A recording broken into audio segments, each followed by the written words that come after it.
Alright, so here's where we're at. The car is running good finally.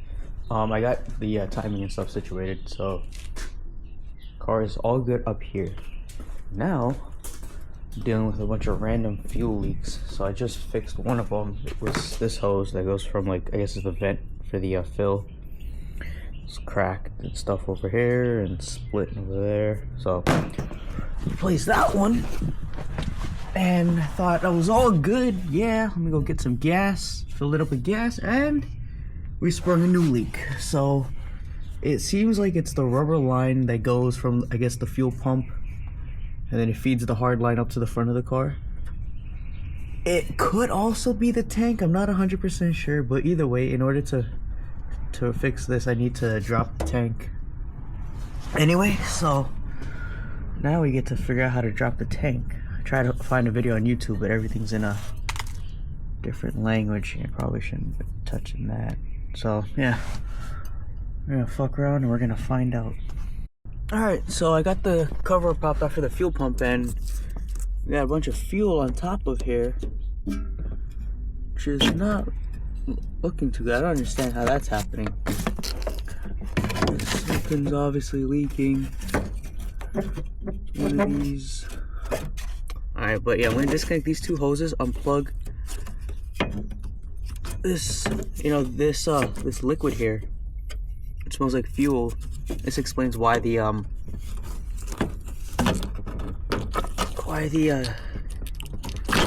gauge just doesn't work. So get that out of here for now. Power is disconnected, so I don't gotta worry about shit happening there. Yeah, I'm gonna disconnect these two hoses, start dropping this tank.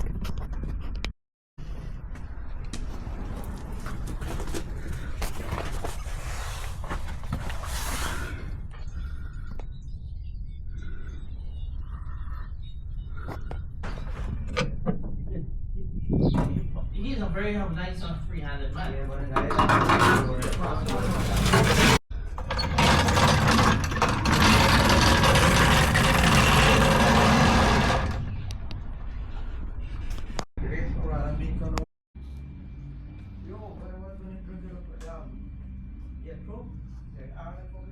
Alright, so here's where I'm at.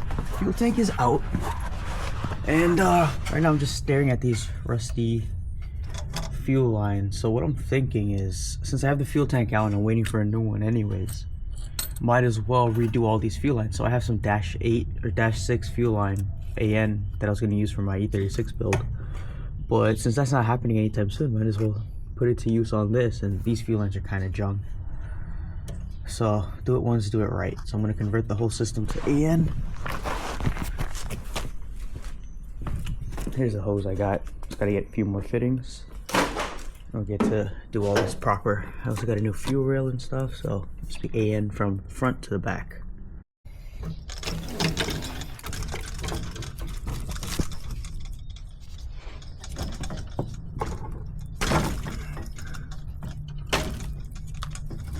Alright, so I got all my stock fuel lines out. I think this is our feed, return, and the vent was already capped, so we could just delete that. And here's our replacement. -6 AN. Alright, new fuel tank has been obtained. 80 bucks on Amazon, and seems solid, so it must be solid. So now I'm just gonna transfer over these hoses. And yesterday I started working on my fuel pump top hat or hanger, whatever. I got this converted to AN lines. So yeah, now we just wait for the new fuel pump. But anyway, I'm gonna throw that tank in.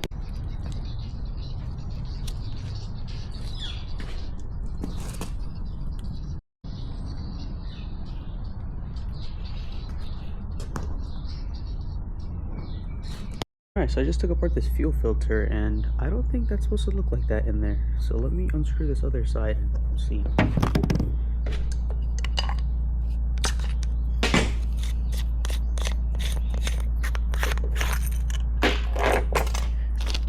Yeah, that doesn't look too good. Yeah, that might have been a problem. Maybe.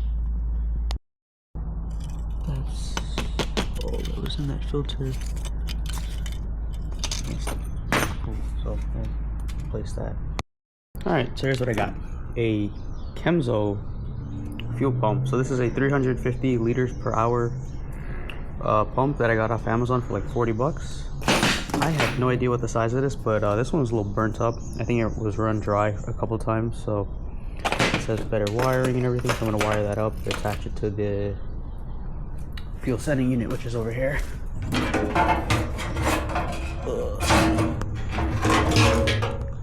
So get that, attach to this somehow, and we get to. So my first issue is the stock pump is way bigger than this aftermarket fuel pump that I got. So now I gotta try to figure out how I'm gonna make this fit. So this holder. All right, so I got my new fuel pump attached to the bracket that goes into the fuel tank. Now I'm working on powering the fuel pump through the hanger. So the stock connector melted and is no longer usable. So what I'm gonna do is I'm gonna use these studs, these stainless steel studs. I'm gonna drill somewhere in this top hat and use ring terminals to attach. So I'll show you when it's done. All right, so I got my 2 studs here ready to power the fuel pump. Now I'm just gonna take some of this 5-minute epoxy, fill in the old connector hole so that doesn't leak anymore, and seal around these 2 holes.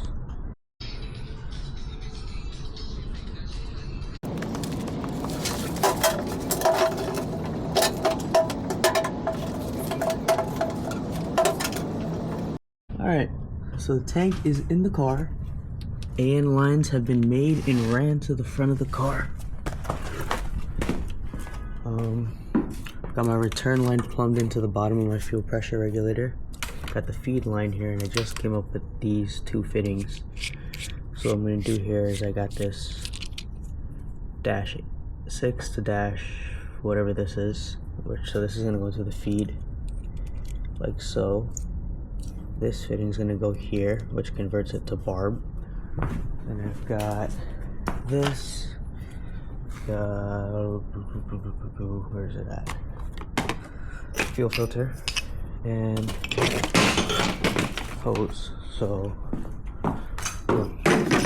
this barb fitting goes into the fuel rail here. This hose goes here. Boop boop. This goes between in this hose, and then the other end goes right there, and we are ready to run. Alright, cool. Everything's all plumbed up. Got my filter, adapts to the AN line. The fuel pressure regulator is all attached. Now I'm just putting in some gas. Alright, so it's currently 10:47 at night. Everything's all plumbed up. I got fuel in the tank. My battery For 10:47. charger is hooked up. So now let's see if my wiring works. Let's try to prime this pump. Let's see what we got. Ready? And nothing. Okay, so that's a problem. Let's try this again. Pump is priming. Let's see. Do we have any leaks?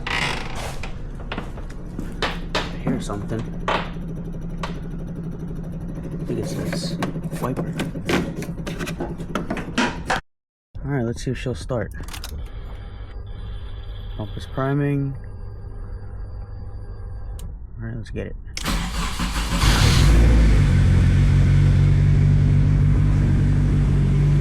She's alive.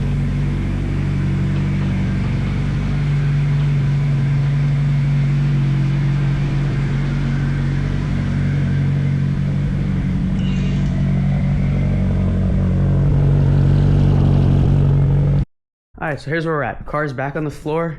Entire fuel system has been rebuilt, if you will. New fuel tanks in. AN lines and my new fuel pump is all in there.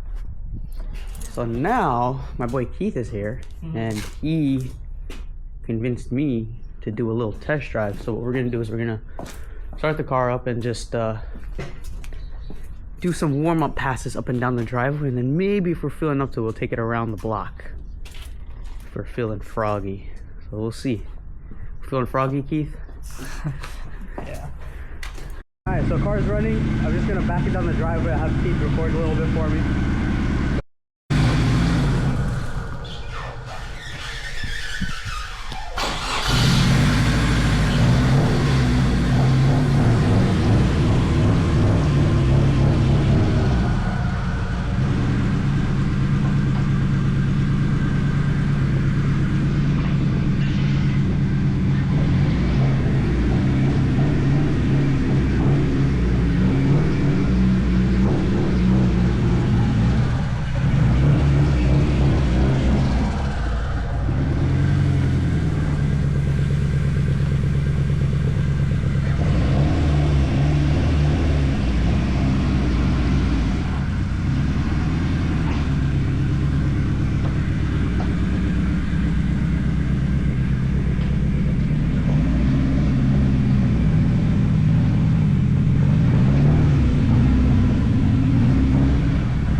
like, if you want to, yeah, just be careful because I don't want this car falling off the curb. You know, try your best. You know.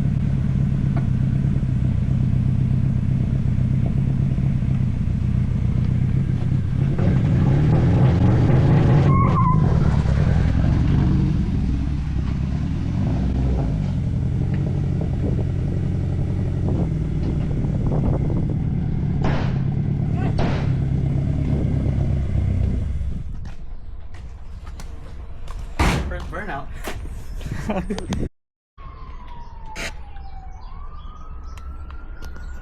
Alright, so after cleaning up the spark plugs a little bit, I finally got the car running decently.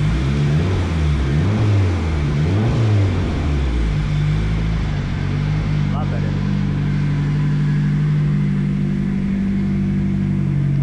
Alright, so after fixing the misfire issue, my new timing light finally came in from Amazon. This one's 20 bucks and it actually works.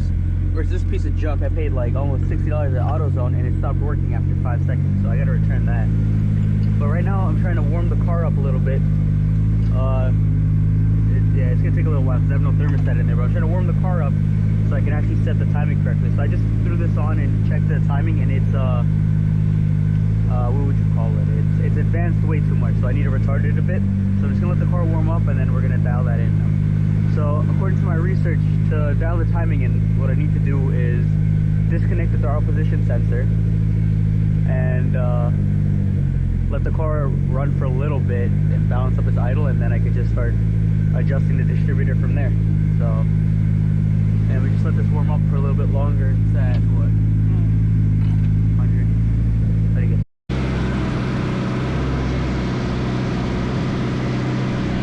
So it's definitely running a lot better now.